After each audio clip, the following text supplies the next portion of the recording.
You stroll into your living room, freshly popped popcorn in hand, thinking you're about to watch your favorite star shine on life's big stage. Only to discover the tickets you bought were for last week's show. That's the gut punch feeling the Swifties may soon share when they realize Taylor Swift won't be walking the red carpet at the 68th Annual GRAMMY Awards. Yes, you read that right. A global megastar, hit after hit, simply not eligible for nomination this round. How could that happen? Let's get into it. And please like, comment, and subscribe to my YouTube channel. Have you ever hit send 5 minutes after your boss asked for the file and realized your email went out too late? That's basically what's happened here. The Recording Academy's eligibility window for the 2026 Grammys runs from August 31st, 2024 through August 30th, 2025. Now, one might argue, Taylor releases music at the drop of a hat. Surely something made the cut? But the truth is, despite the buzz, nothing official made its way into that window. According to a recent article, the album she's teased, The Life of a Showgirl, is slated for release after the deadline. So, the question naturally emerges, why didn't something sneak in before the cutoff? You might know that Taylor Swift is as strategic as she is lyrical, but even the best strategies sometimes collide with calendar constraints. Here's the thing. If an artist's major album or single release happens after August 30th, 2025, no matter how huge, it won't count for the 2026 nominations. It'll be pushed to the next cycle. In Taylor's case, the mess of speculation around that upcoming album suggests she either deliberately chose to release after the deadline or simply had to, and thereby sacrificed eligibility for this year.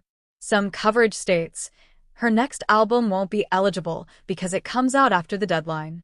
So far, we've covered the deadline. But what does eligibility actually require? According to the Academy, recordings must be publicly released within that window to be considered. We know that as of now, no major album or single by her has been publicly released within that window in a way that's being submitted for consideration. And industry commentary supports the idea that she'll miss the 2026 nomination vote because of this. If you're a devoted Swiftie, the first thought is likely, but she's so huge. How can she miss? And, to be honest, the surprise stings. It's akin to expecting your favorite movie franchise to drop the final part in time for an Oscar cutoff and realizing the release date is in January instead of December. In business, in art, in life, deadlines matter. Miss one, and the window slams shut. So, here are some actionable takeaways. Whether it's submitting work, launching a product, or applying for an award, get the dates locked in. Taylor's example shows even the biggest artists can be affected when timing is off. Release earlier or stage a pre-single so you're within eligibility rather than waiting too late. If Taylor had dropped a single before August 30th, 2025, that might have triggered eligibility, even if the album drops later. We can't talk about Taylor's nomination situation without zooming out. The Recording Academy is evolving. Categories are changing, eligibility rules are being revised. So this isn't just about one artist. It's a signal that timing, strategy, and release mechanics matter more than ever. For Taylor, pause doesn't mean decline. She's still one of the most awarded artists in Grammy history. She'll likely return.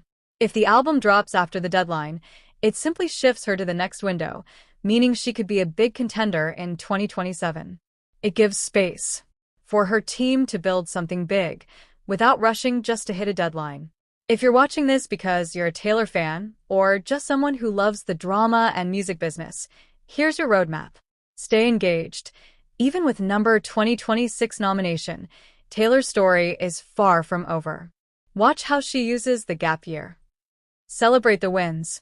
She's already won multiple Grammys. This is a strategic pause, not a failure. What's your take? Do you believe the timing was intentional or a misstep by Team Taylor? Will Taylor Swift return with fire in 2027 and dominate again? Share your thoughts below. Tag someone who needs to read this, or post it in your favorite fan forum. Let's keep the conversation going because the story isn't over. It's just heating up.